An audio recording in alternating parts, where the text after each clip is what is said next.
Good evening.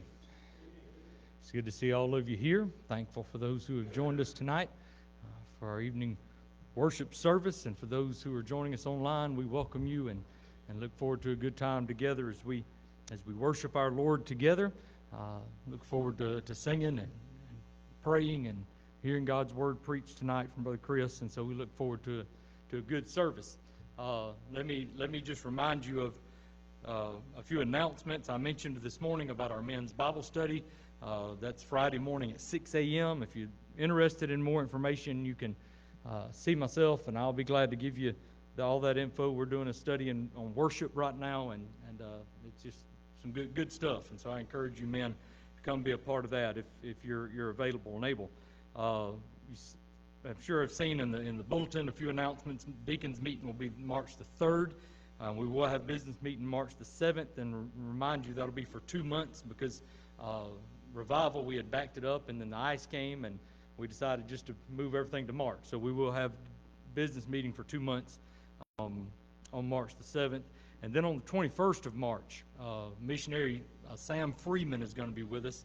And Brother Sam, several years ago, before I was your pastor, traveled around and raised money for the printing machine, the digital printing. You call it a press? I don't know what you call it, but I know that's what we used to call it, printing press. But I'm not sure what they call a digital one. But anyway, for our work in the Philippines, and they're home right now, and he is wanting to go around to all the churches that helped him with that and thank them and kind of give reports. So he shared with me that Good Hope had been a part of raising those funds, and so he's going to be here on March the 21st. Just to let you know, to share with us about what's been going on in their ministry, and to thank the church for your generosity in that. Any other announcements before we move into our prayer list? I'm not aware of any. All right. If not, let's certainly continue to pray for all of those who are on our prayer list. As we've been praying for Brother Darrell, his surgery's coming up soon on March the 3rd. Seems like March would be a long way away, but that's a week from Wednesday. So let's remember Brother Darrell as he prepares for that. He goes to the doctor this Friday, isn't that right? Thursday, to redo all of his consents and pre-op stuff. And so let's remember him. Brother Kenneth goes back on the 1st, which is a week from tomorrow, to have that area in his bladder cauterized. So let's remember Brother Kenneth as he goes for that procedure.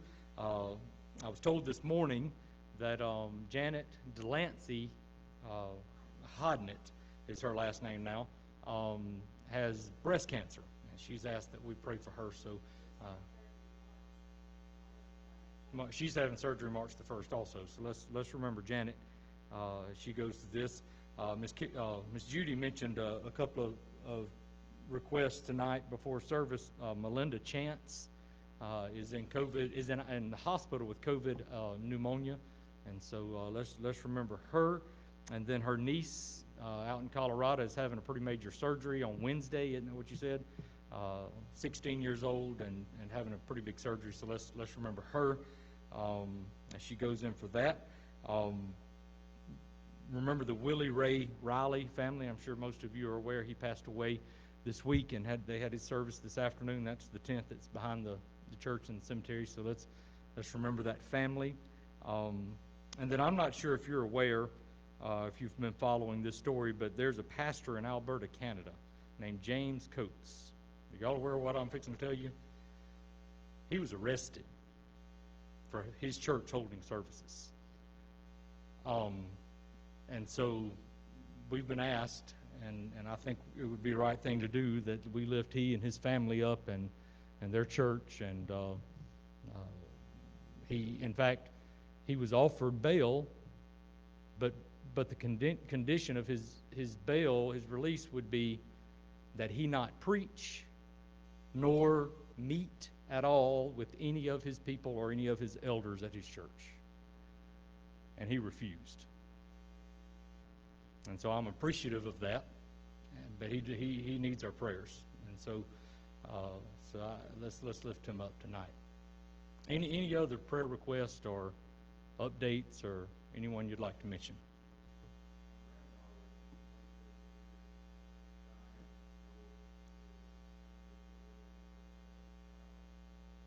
Okay. Brother David's granddaughter in Missouri, Springfield, Cheyenne, is going to be having another baby tomorrow. So let's remember them, and her and the baby as they go in for that, and David as he stays home and prays, right? So,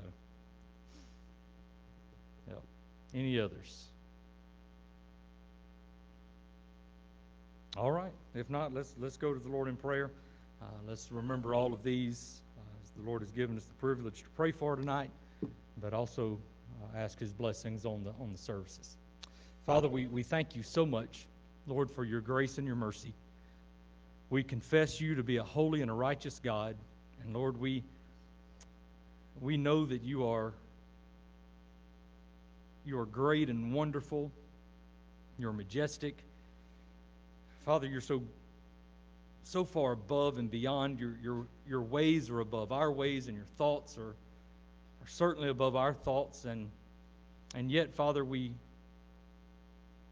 just so amazed, not just at how great and wonderful you are, but God, how good you are to us as sinners.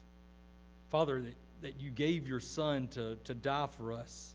Lord, we thank you for the gift of Jesus Christ. We thank you for his perfect life and for his atoning death and for his victorious resurrection. We thank you that he has ascended, Lord, and is there at the right hand of the throne, even now as our intercessor and as our advocate. And Father, we thank you so much, Lord, for the grace that you've given us through him, and that through his work, his blood,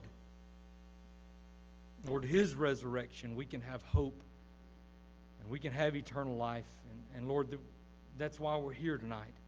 Lord, is to worship you and to lift up the name of your Son, to worship you through his name and by the authority of his name.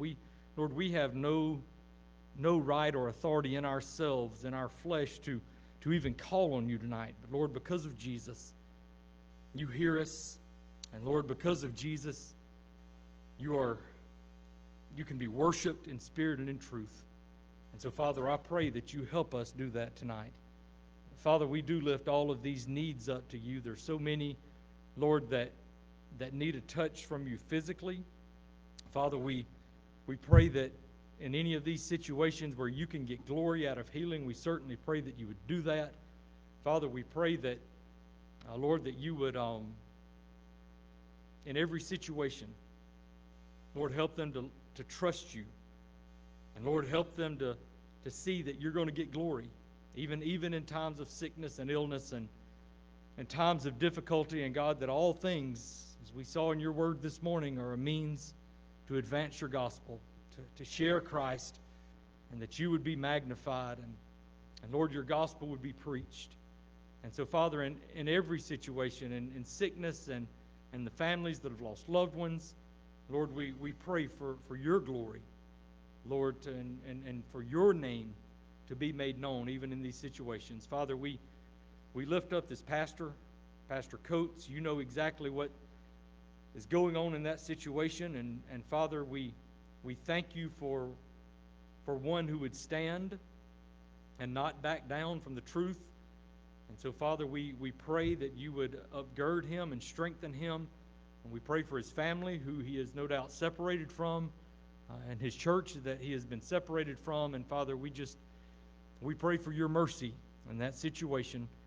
And Father, we pray that you would certainly grant us boldness if the time comes for us to face such, Lord, that we would not back down from your truth. But Father, we would endure persecution and oppression with the same attitude that we saw in Paul even this morning. So, Father, I pray that you would again just be merciful, and you would give us grace. And Father, that we would most of all seek your glory and seek to advance your gospel, to preach Christ to the lost. And Lord, that we would be bold and confident and speak your word without fear. And Father, that we would most of all rejoice in Christ being preached. Father, we thank you, Lord, again for this privilege to gather and to sing. and to pray and to hear your word preached. And God, we pray for Brother Chris tonight. Lord, we pray that you would give him the clarity and the understanding to preach your word, Lord, with passion and with unction, Father, from the Holy Spirit. And you would, Lord, use him in a great way tonight to speak to us and help us to hear your word, Lord, understanding that you are in our presence. Lord, as he preaches your word, and God, that we would hear it and respond with heartfelt worship. Lord, as understanding your presence here among us through the word that is before us and the Holy Spirit that is in us. And again, may we hear your word tonight, even with judgment in mind, knowing that we will stand before you and give an account, Lord, for what we do with what we hear tonight. And so, Father, may we as your church be built up, as your children, may we be edified. And Lord, we pray that you would save the lost through the preaching of your gospel tonight. Draw them to yourself, that they would repent and believe the good news of Jesus Christ. We love you and thank you and praise you so much for the privilege to worship together. And it's in Christ's name we pray. Amen. Let's take our blue books this evening and turn to page 228.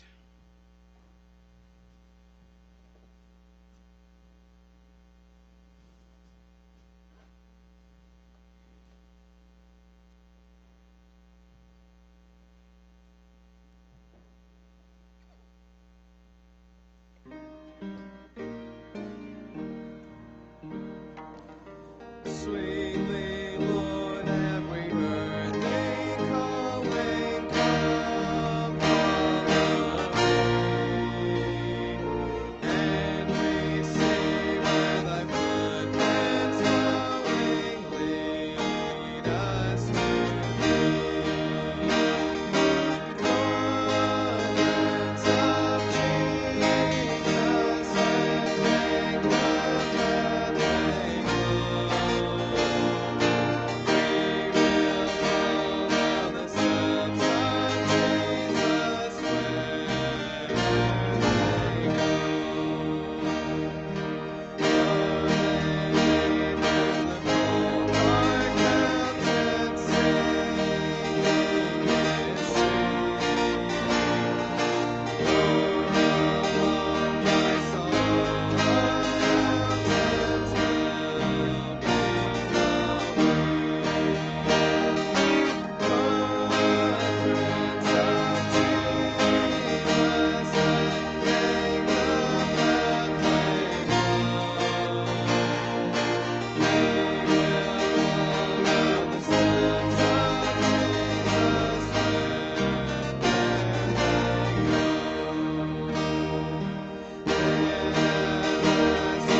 Let's turn to page 211 for our next song, page 211.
last song, let's turn back a page to page 210.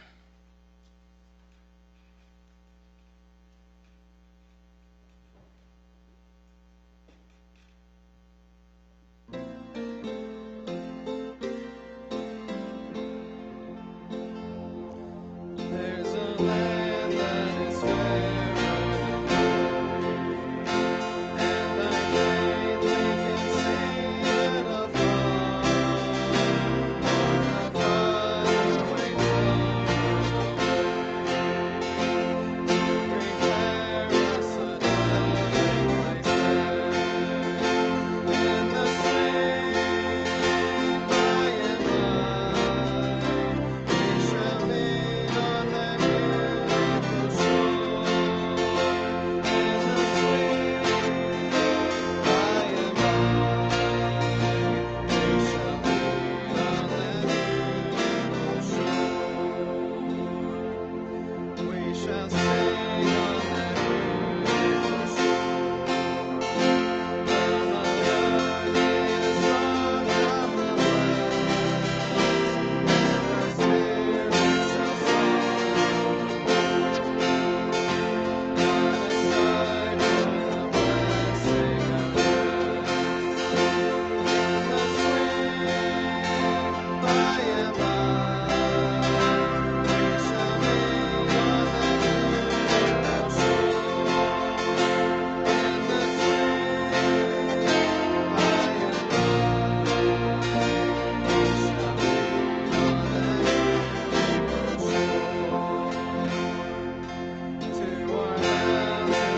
for the glorious gift of His love, and the blessing that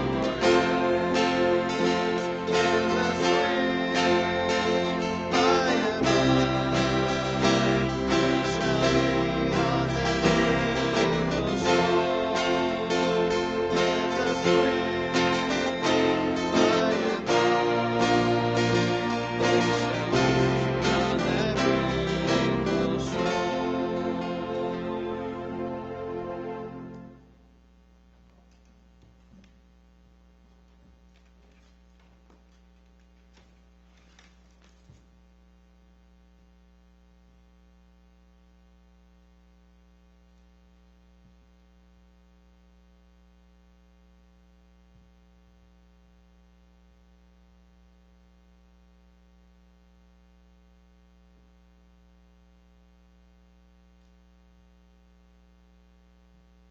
Good evening. Once again, I'm so thankful for this opportunity and privilege to stand behind this pulpit to preach the Word of God tonight. And I would like to invite everyone to please open your Bible in our text for tonight. Our text is found in 1 Corinthians chapter 10, verses 31 to chapter 11, verse 1. 1 Corinthians chapter 10, verses 31 to chapter 11, verse 1. And I would like to invite everyone to please stand as I read our text tonight. 1 Corinthians chapter 10, verses 31 to chapter 11, verse 1. This is what the Bible says. Whether or whatsoever you do, do all to the glory of God.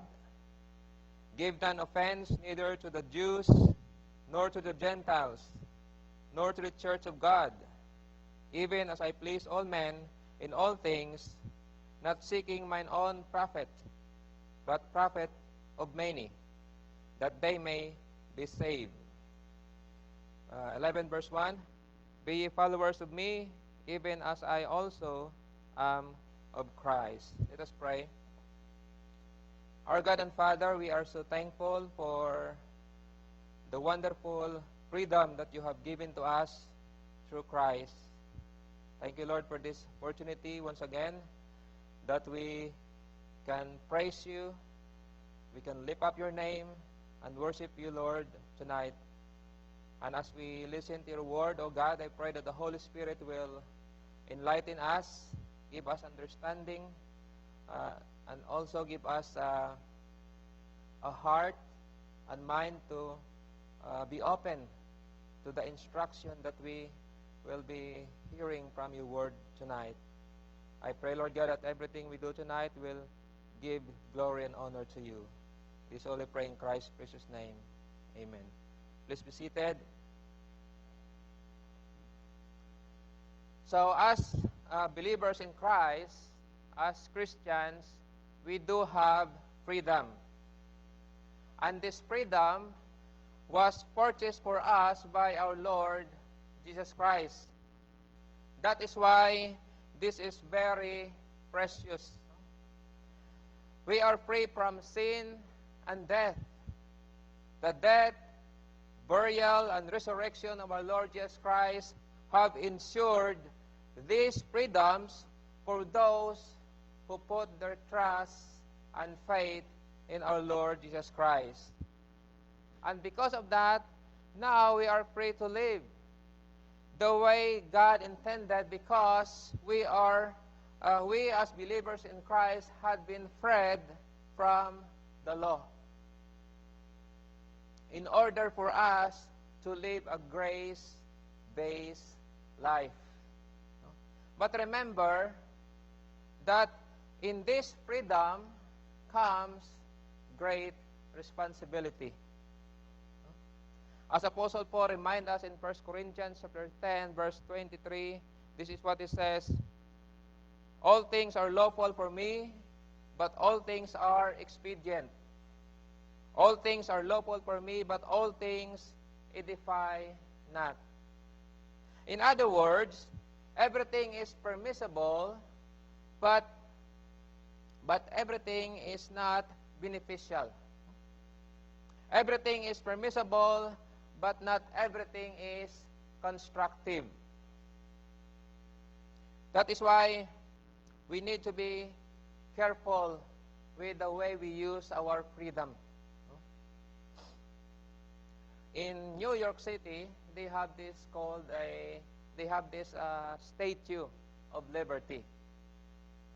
And this Statue of Liberty is a symbol of freedom.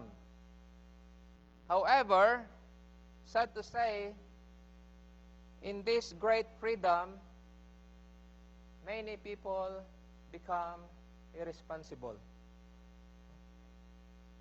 It's always someone's fault.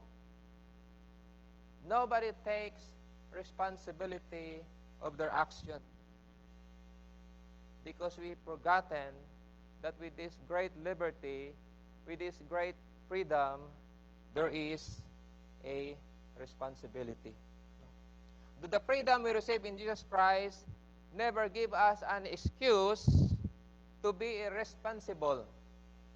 Never give us an excuse to live a sinful life. Paul stated, God forbid. Right? Romans 6 verse 15, he says, what then? Shall we sin because we are not under the law, but under grace? God forbid. Believers are free indeed in Christ. But let us remember this, that our freedom must always be balanced by our responsibility to God and our responsibility to others. In our text tonight, let us consider our purpose in life as believers in Christ. Because knowing our purpose in our life will help us live a responsible life. So the question is, what is our life's purpose as believers in Christ? Listen to this. The number one purpose of our life as believers in Christ is to praise and give glory to God.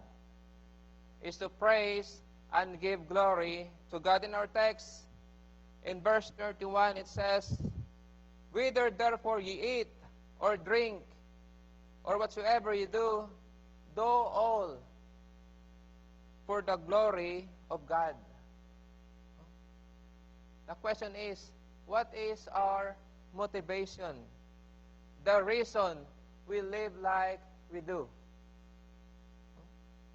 Listen, the overriding purpose for everything we do is to bring praise, honor, and glory to God. Remember this, that sin does not glorify God in any way. So living in a sinful life does not glorify God. And it doesn't matter if it is private. It doesn't matter if nobody knows. Remember this, we can deceive people, but not God. God knows everything. And that is why it is very important that our decision-making process is not a matter of emotion, whim, or want.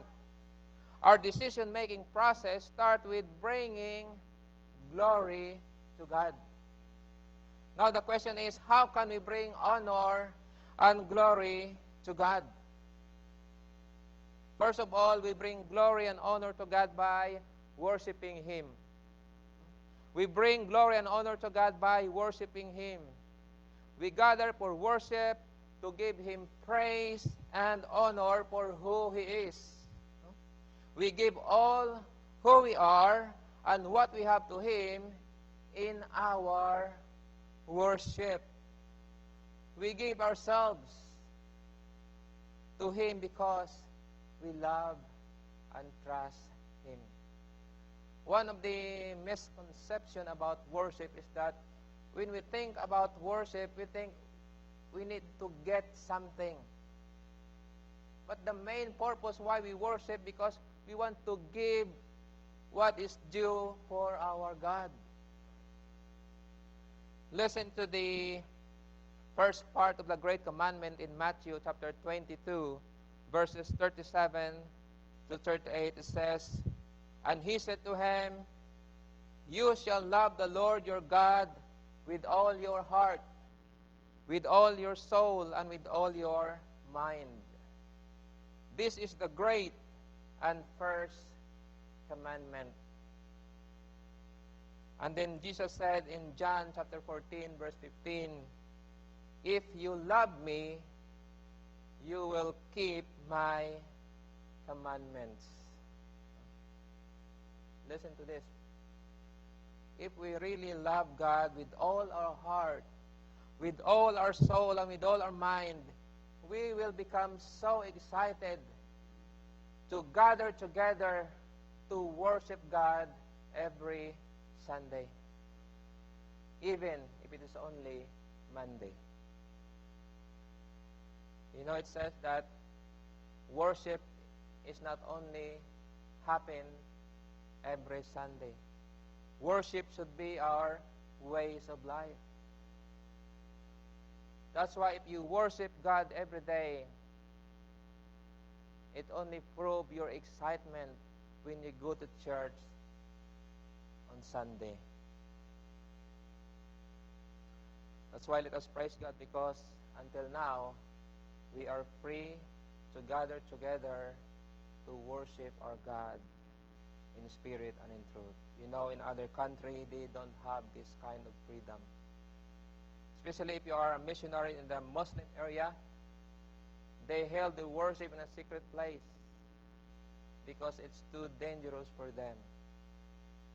That's why let us praise God, because until here, we are free to gather together to praise and worship God. And secondly, we bring glory to God when we praise and thank Him throughout the day. When we praise and thank Him throughout the day, all goods comes from God. This is what James tells us in James chapter 1, verse 17. "Every good gift and every perfect gift is from above, and cometh down from the Father of lights, with whom is no variableness, neither shadow of turning. He is the source of every blessings in the believer's life. There is a song in our hymnal that says, "Count your blessing, name them one by one. Count your blessing, see what God has done." If we learn to count our blessing every day instead of counting our troubles and problems, we will be surprised that we cannot thank God enough. There are so many things that we can thank God for. We thank God for our food, drink, shelter, clothing, family, community, and yes, even the job we have early Monday morning. If you watch the news lately in Texas, they were devastated by the winter storm. There's a great disaster going on there. In CNN report last February 19, the family lost their dad of COVID-19. 3 weeks ago, now they lost their home to a fire while trying to stay warm. There are so many things that cause our problems that caused by winter storm in Texas. And we are saddened for that. But we are thankful because it did not happen to us here. Even in our suffering, we can thank God and rejoice, as we heard from the sermon this morning. There are so many things that we can thankful to God, and it brings glory to God if we do it. Thirdly, we also bring glory to God by giving and doing our very best in everything. By giving and doing our best in everything. As Christians, we are expected to excel, to do our best in everything we do. If you are working as if you are working for Christ. But remember this, as we do our best in everything we do, it is not because we want the praise of people. It is because we want people to praise God. It is all for the glory of God. Jesus said it this way in Matthew chapter 5, verse 16. "Let your light so shine before men, that they may see your good works and glorify your Father which is in heaven." In everything you do, remember this, you are doing that for God's glory.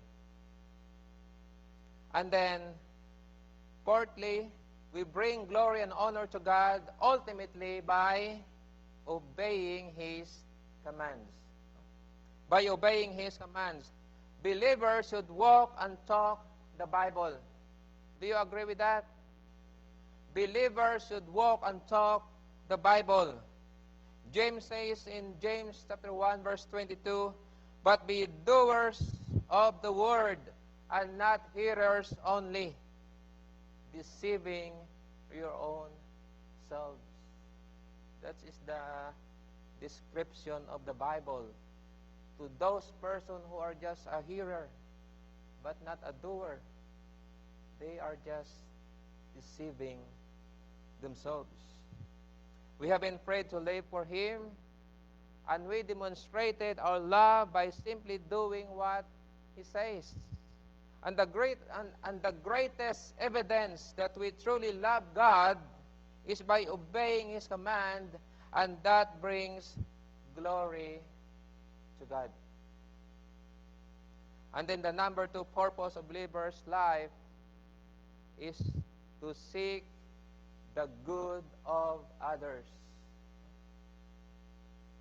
The number two purpose of believer's life is to seek the good of others, not ourselves.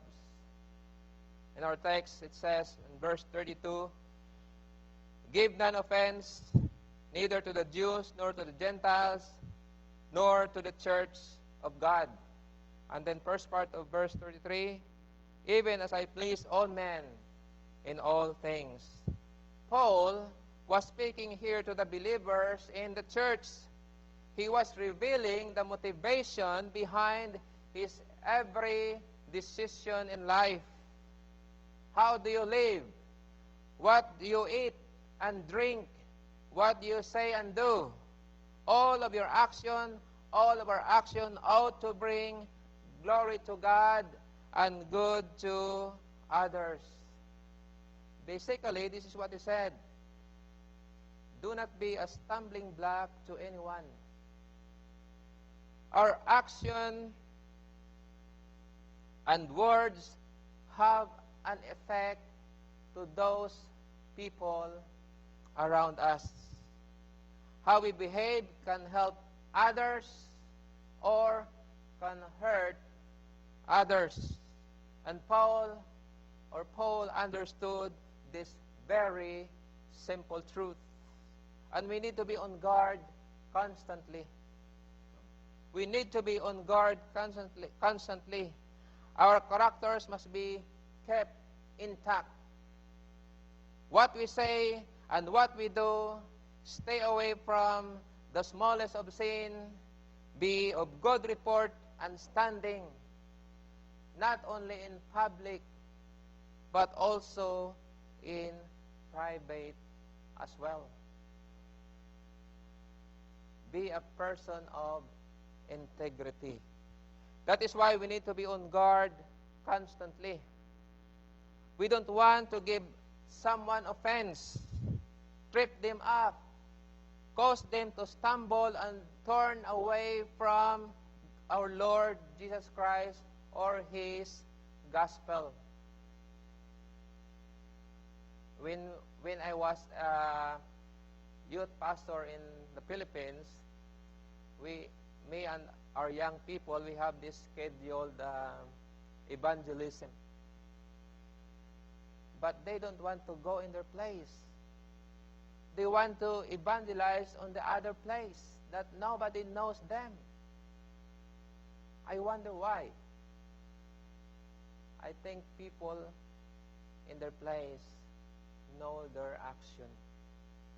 That's why they are afraid and scared to evangelize at their place. We need to be a person of integrity. We are to be the reason people come to the Lord, not turn away from Him.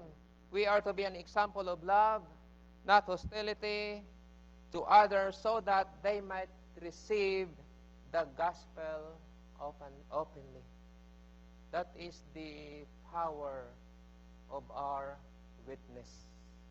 That is the power of our life witness. It says that our life is an open book. People read our lives. And if we are claiming to be a Christian, really we need to be careful on how we live our life. So how do we do this in the body of Christ? How do we do this in the body of Christ? One way is to be a servant to those around you. We need to be a servant to those around you. Jesus stated that He did not come to serve, but to serve. You see, if our Lord Jesus Christ came not to be served, but to serve, we as followers of Christ should do likewise. Because even our Lord, He came to serve. How much more we as followers of our Lord Jesus Christ? Having a servant-minded, eliminate pride. A servant puts the best of others before their own. And we put others' interests ahead of our own in love. So let us remember this. Be a servant to those around you. I think Paul reminded the church one time that do not lord over all, or do not think yourself as highly to others. And then we can do this by encouraging one another. By encouraging one another. Our goal is to build up others so that they will live a strong and faith-filled lives. When Apostle Paul was a newly convert, you can imagine that it took the believers a little while to get used to the idea that their greatest enemy was now one of them. But thankfully, there was a man who helped Apostle Paul. There was a man who helped the believers to accept the truth that Saul or Paul was a follower of Jesus Christ. And that man, his name is Barnabas. I can only imagine how thankful Apostle Paul that Barnabas, the son of encouragement, was beside him, encouraging him and strengthening him as newly believers in Christ. Encouragement is one of the reasons why we gather together as a church, so that to encourage one another. We are to love one another. The second and great commandment is in Matthew chapter 22, verses 39 to 40. Jesus said, "And the second like unto it, thou shalt love thy neighbor as thyself. On these two commandments hang all the law and the prophets." If we truly love someone, we will seek their good. We will put aside our selfishness and pride and encourage them to grow and become as strong believers in Christ. Why do we do this? Why do we do this? Because we love and care for others and our desire that they will come to the Lord in repentance and faith. And the number 3 purpose of believer's life is to spread the gospel. The number 3 purpose of believer's life is to spread the gospel. Our purpose of life as believers in Christ is the salvation of others. God saved you so that God will use you to proclaim the gospel to them so that they might be saved also. That's why salvation come to us, because from the old generation, they spread the gospel, and then it came to us. And that's the reason why we are here today, because somebody shared the gospel.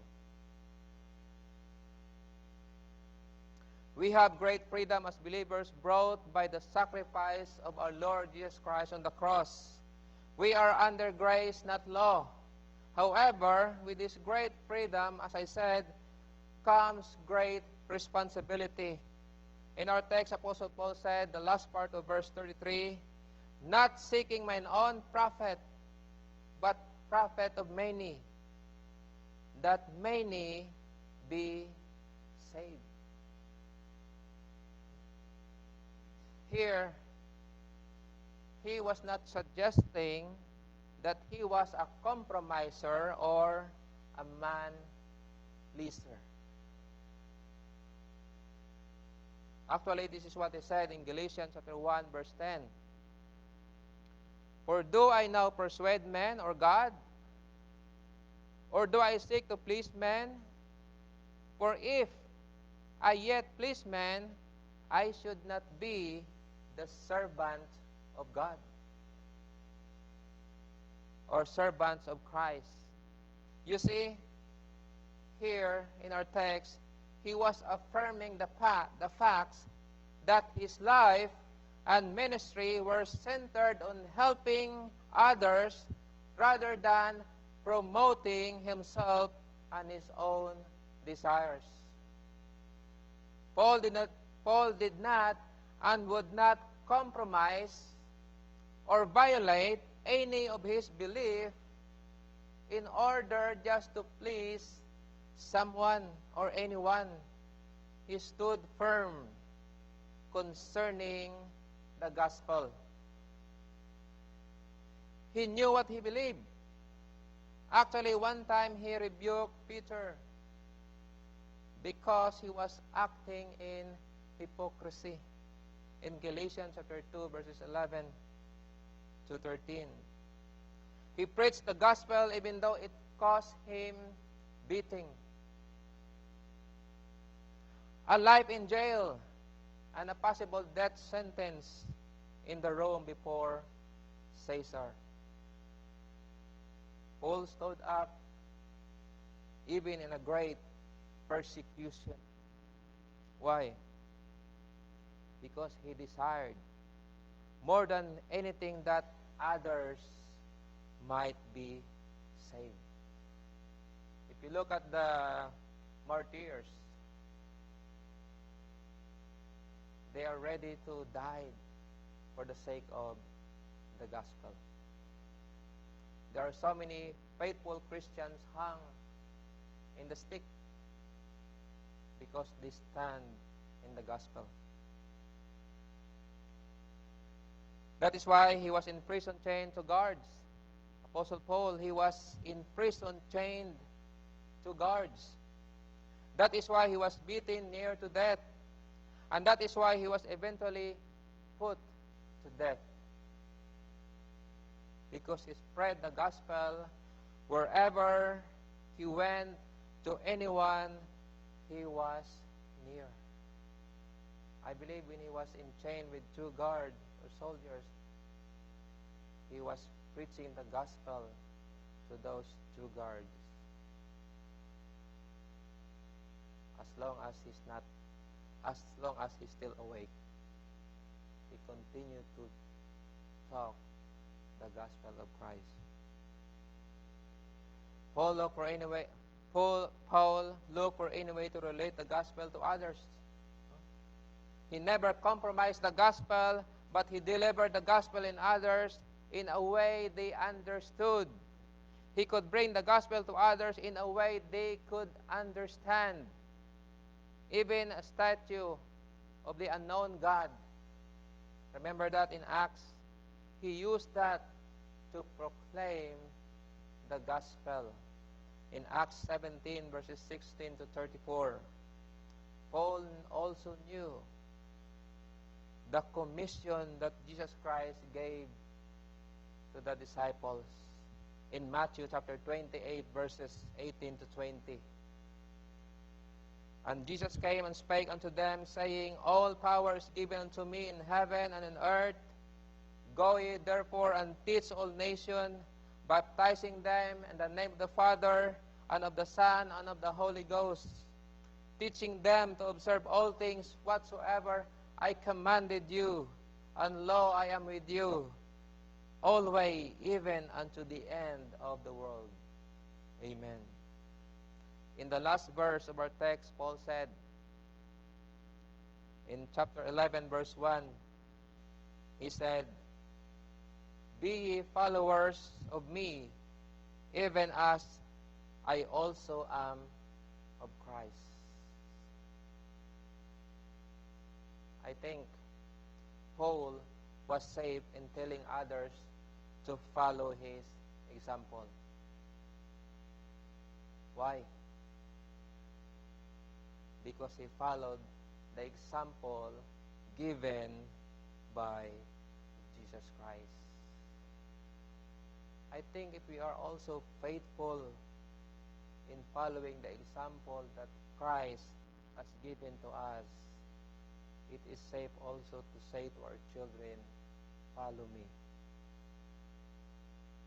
Or to your relatives, or to your loved ones, because you are faithfully following Christ's example. Now we know our purpose in life as believers in Christ, and I want to challenge you tonight to do our best to fulfill that purpose.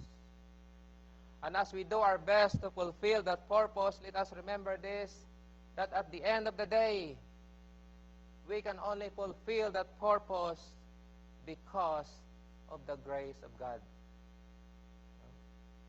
It is hard. It takes hard work and discipline. And truthfully, we cannot fulfill it in our own strength. But thankfully, by the grace of God, we can fulfill our purpose in life as believers in Christ and live responsibly. We need grace every day of our lives. We need grace every day of our lives so that we will not boast ourselves, but we can bring back the glory to God. Now, as I close this message tonight, I have a question for you. Why are you here, and what does the Lord want you to do? Why are you here, and what does the Lord want you to do?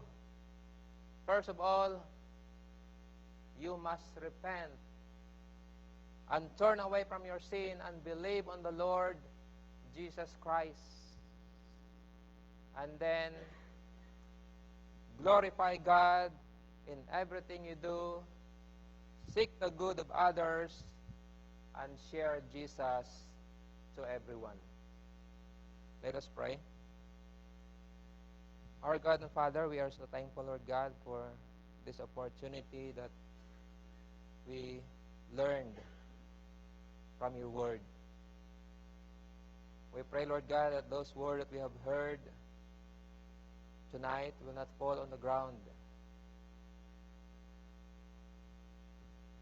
without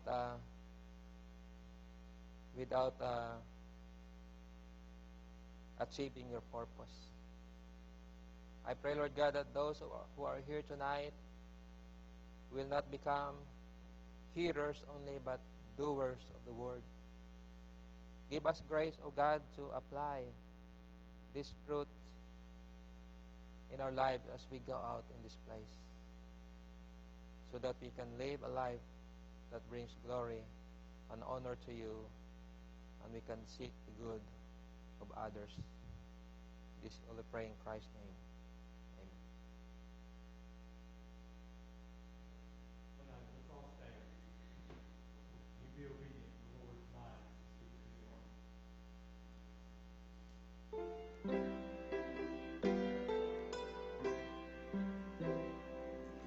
Jesus is tenderly calling thee home, calling today, calling today.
Thank you, Brother Chris, for challenging us from God's Word tonight.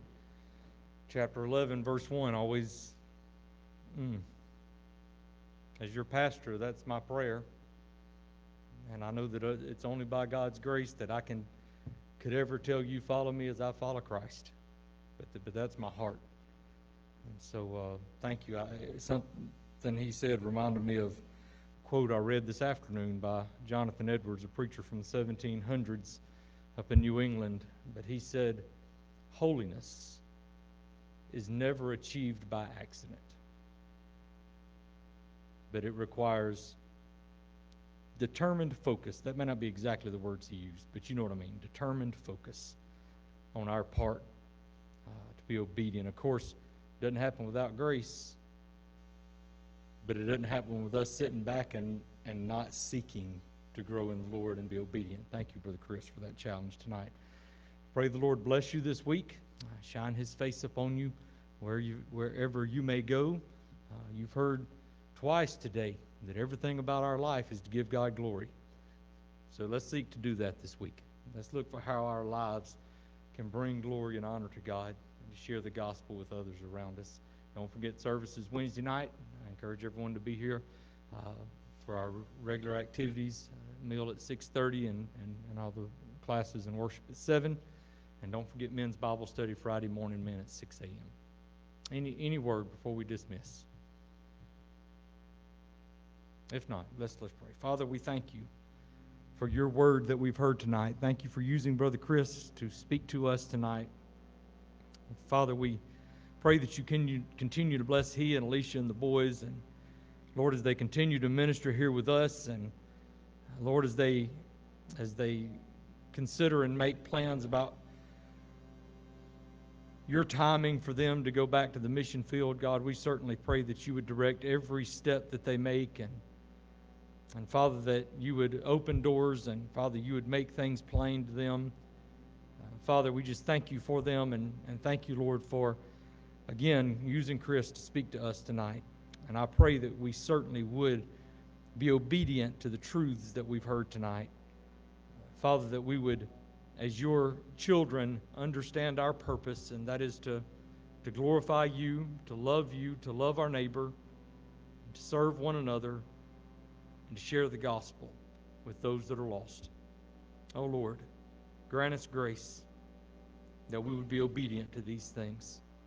Father, we thank you for, again, this privilege tonight to worship you, and we pray that you would be, Lord, just honored and glorified in all that we do. For anyone here tonight that doesn't know you, maybe that is here in this building or even listening, Father, online, we pray that the truth of your gospel will convict their heart.